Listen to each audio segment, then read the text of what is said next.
इनसे कहो जंग रोको, हमें नमाज पढ़ने दो। तुम कॉलेज आकर नमाज छोड़ देते हो कि क्या करें, पतलून पहनी हुई थी, जुराबें पहनी हुई थी, वजू करना मुश्किल था, नमाज छोड़ दी, इतनी बात पे नमाज छोड़ दी।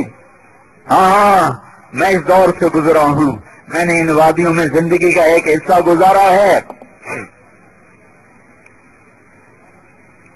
आए हाय, जहर जाते हैं, शिमर से कहते हैं थोड़ी देर के लिए जंग रोको, नमाज पढ़ने दो। वो कहता तुम्हारी नमाज तो होती नहीं। वो कहते हैं लानत है तुझ पर, तेरी नस्ल पर, जिस घर के तुफैल नमाज मिली उनकी नहीं होती और तुम्हारी होती है। वापस आकर अर्ज की कि वो नमाज की इजाजत नहीं दे रहे। कहा अच्छा फिर आधे आधे हो जाओ, आधे लड़ो इन बदबख्तों के साथ और आधे अल्लाह के सामने सजदे में पड़ जाओ। 52 में से 26 नमाज को चले गए, 26 लड़ते रहे, फिर वो 26 लड़ने को आए, दूसरे 26 नमाज पढ़ने गए। इसके बाद भी तुम्हें गुंजाइश है नमाज छोड़ने की? फिर मुहर्रम गुजर गया और नमाजी कोई ना बना तो तुमने क्या हुसैन का पैगाम याद किया? रबीउल अव्वल गुजर गया और कोई एक सुन्नत का तुम्हारी जिंदगी में इजाफा ना हुआ तो क्या रबीउल अव्वल को याद किया? रस्म और रिवाज से अल्लाह राजी नहीं होता है। दीन रिवायात का नाम नहीं है, दीन हकायक का नाम है। देखो ये वो लोग हैं जिनके लिए जन्नत के दर खुल चुके थे। जुमेरात को असर के करीब इमाम हुसैन अपने खैमे के आगे बैठे बैठे सो गए। एकदम आंख खुली तो मुस्कुराने लगे। तो पूछा जहर ने क्या हुआ? अल्लाह के रसूल खाम में आए हैं कि बेटा तुझे लेने आया हूं, तैयारी कर ले, तुझे लेने आया। एक मर्तबा आपने हजरत उम्मे सलमा से फरमा, उम्मे सलमा आज एक फरिश्ते ने अल्लाह के दरबार में मुझसे मिलने की इजाजत चाहिए तो मुझे खलवत चाहिए, दरवाजे पे पहरा दो, कोई अंदर ना आए। उम्मे सलमा दरवाजे पे खड़ी होगी, आप अंदर। इतने में हुसैन आए कहीं से, देखा अल्लाह के नबी अंदर, तो उन्होंने अंदर जाना चाहा, उम्मे सलमा ने रोकना चाहा तो उन्हें छलांग लगाई और अंदर।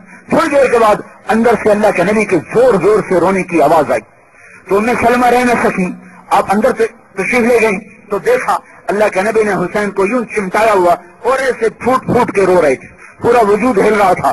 तो हजरत उम्मे सलमा रज़ी अल्लाह तआला ने अर्ज की कि अभी अंत व उम्मी, मेरे माँ बाप कुर्बान या रसूल अल्लाह, आप क्यों रो रहे हैं? कहा उम्मे सलमा ये फरिश्ता मुझे बता रहा है कि मेरी उम्मत मेरे इस बेटे को कत्ल कर देगी और मुझे वो मट्टी दिखाई जहाँ उसका खून गिरेगा। फिर आपने वो मट्टी हजरत उम्मे सलमा को दी कि ये मट्टी है जिसमें उसका खून गिराया जाएगा। उम्मे सलमा रज़ी अल्लाह तआला अन्हा असल से पहले सोई हुई है, ख्वाब देखा अल्लाह के नबी की दाढ़ी में मट्टी, सर पे मट्टी, रंग फीका पड़ा हुआ। कहा या रसूल अल्लाह क्या हुआ? कहा हुसैन का कत्ल देख के आ रहा हूं। हदर तो मक्तला हुसैन, हुसैन का कत्ल देख के आ रहा हूं। उन्होंने उस वक्त में नमाज नहीं छोड़ी तो प्रोफेसर साहब कैसे कह सकता है मैं क्लास ले रहा था, मैं नमाज कैसे पढ़ता? ये लड़का कैसे कह सकता है मैंने बूट पहने थे, पतलून पहनी थी, मैं नमाज कैसे पढ़ता? ये ना भी पढ़ते तो जन्नत के फैसले हो चुके थे। मैंने बताया नहीं, एक दिन पहले अल्लाह के रसूल कह रहे हैं तुम्हें लेने आया हूं, तैयारी करो। हाँ, करबलाओं में नमाज न छोटे, तुम भरपूर जवानी में नहीं पढ़ते हो, अजान सुन के नहीं जाते हो। 100 में 5 आदमी मुश्किल से नमाजी हैं, 95% नमाज छोड़ चुके। तो ये पैगाम है, मैं किस्सा सुना भी नहीं सकता हूं, जिगर गुर्दा चाहिए। ये पैगाम है कि इस हाल में भी अल्लाह के दरबार में सजदे किए जाते हैं। बहते खून के साथ तीरों की बारिश में सजदे हो रहे थे, नमाज पढ़ी जा रही थी और असर की नमाज का वक्त दाखिल होने से पहले पहले अल्लाह के पास पहुंच गए। सारा खानदान जबा हो गया है लेकिन अल्लाह को नहीं छोड़ा, अल्लाह को पाया, हुकूमत गंवा दी, मुल्क गंवा दिया, सारा खानदान। इमाम ज़ैनुल आबिदीन बच्चे थे अकेले, हुसैन की नस्ल से जिनसे नस्ल चली, वो सारी रात रोया करते थे, सारी रात। अल्लाह ने उनको बाद में बहुत इज्जत, रिस्क, सब कुछ दिया।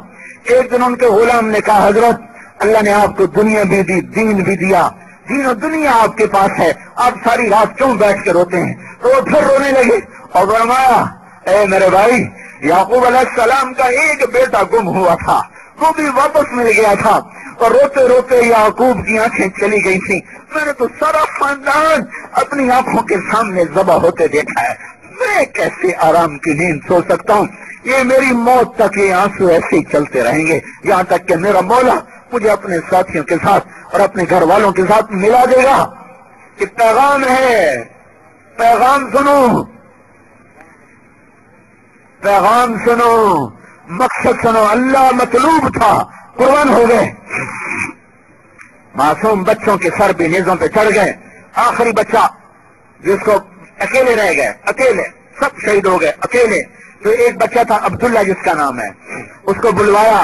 2 साल उनकी उम्र थी कि इसको आखिरी दफा देख लूं।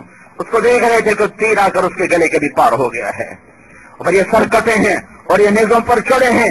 और हज़रत ज़ैनब ने जब धड़ देखे कटे हुए, सर देखे चढ़े हुए, तो उन्होंने सदा बुलंद की, या मोहम्मदा, या मोहम्मदा, ए मेरे हबीब, ए मेरे नबी, ए मेरे नाना, आओ देखो, हादा हुसैन बिल आरा मुज़म्मिल बित्तिमा मुक़त्तउल आदा।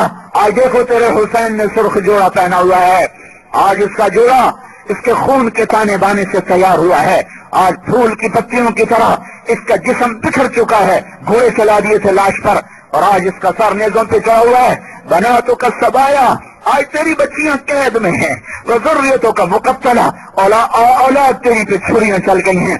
और आज देख तेरी औलाद के साथ कोई कसम देने वाला नहीं है। तस्फी अलैहा रियाह, पागल हो गई हवाएं, और उन्हें मिट्टी को उड़ाया और अहले बैत की लाशों पे मिट्टी का कफन चढ़ा दिया। ये सब कुछ हुआ है, पर अल्लाह को नहीं छोड़ा, अल्लाह को नहीं छोड़ा, अल्लाह को नहीं छोड़ा। तुम्हें भी पैगाम देता हूँ, अल्लाह को मंजिल बनाओ, अल्लाह को मंजिल बनाओ, अल्लाह को मंजिल बनाओ। और वो मिलेगा कब? जब मोहम्मद मुस्तफा सल्लल्लाहु अलैहि वसल्लम की पाक जिंदगी अपनाओगे। तुम्हारा सांचा अगर गुलाम रसूल वाला बना तो दुनिया भी तुम्हारी है, आखिरत भी तुम्हारी है। कि मोहम्मद से वफात होने तो हम तेरे हैं, ये जहां चीज है क्या, लौह कलम तेरे हैं। ये जो तबलीग का काम हो रहा है, ये मोहम्मदी बनने की मेहनत है, ये दावत की मेहनत चल रही है। ये करीब तुम्हारे डायमंड है, सारी दुनिया से लोग आ रहे हैं। ये गवर्नमेंट कॉलेज लाहौर से पढ़ता पढ़ता, हमारे पूरे कॉलेज में उस वक्त कोई नमाज पढ़ने वाला नहीं था। 69-71 मेरा सेशन है गवर्नमेंट कॉलेज लाहौर का। पूरे कॉलेज में एक लड़के की दाढ़ी थी, सिर्फ एक, वो भी वो था जो तबलीग का काम क्या करता था। पूरे कॉलेज में एक लड़की पर्दे वाली नहीं थी, एक लड़की हिजाब वाली नहीं थी।